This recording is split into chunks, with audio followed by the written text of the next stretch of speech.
ঈদের দিন চাঁদ রাত বলে আমরা একটা কথা বলি না, ওই রাত্রেই প্রমাণ হয় যে শয়তান ছাড়া পাইছে। আপনারা খেয়াল করে দেখবেন, রমাদান মাসে অনেকে পরহেজগার হয়ে যায়, ঈদের চাঁদ ওঠার সাথে সাথেই আমরা আবার শয়তানের দাসত্ব শুরু করি।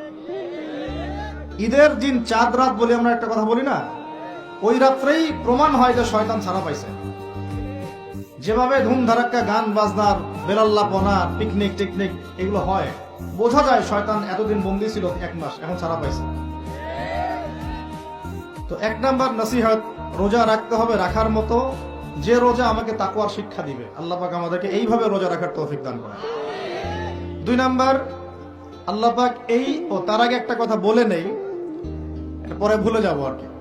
এই যে শুনলেন কুতিবা আলাইকুমুস সিয়াম, কুতিবা আলাইকুমুস সিয়াম শুনছেন? অনেকে তো জানে, কিন্তু তালেব ইলম অনেকে আছেন, ওলামায়ে কেরামও আছেন, তাদেরকে ওয়াজ করার কিছু নাই আমার, আমি সাধারণ মানুষের জন্য বলছি। কুতিবা আলাইকুমুস সিয়ামের আগেও দুইটা কথা আছে এই কিতাবে।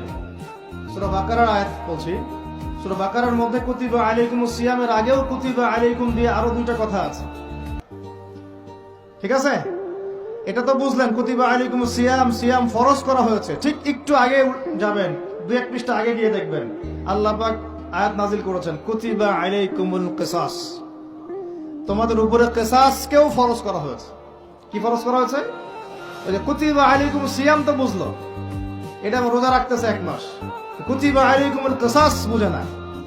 কুতিবা আলাইকুমুল কিসাস আর কুতিবা আলাইকুমুস সিয়াম একই মিজানে না ভাইরা? বুঝতে পারতেছেন তো আপনারা? একই মিজানে, একই ওজনে না? তো কুতিবা আলাইকুমুল কিসাস, তোমাদের উপরে কিসাসকেও ফরজ করা হয়েছে। তোমাদের বলতে আমাদের সবার উপরে, মুসলিমদের উপরে। কিসাসটা কি? কিসাসটা কি? কেউ যদি কোনো ভাইকে অন্যায়ভাবে হত্যা করে, তাকেও সেভাবেই হত্যা করতে হবে, এটা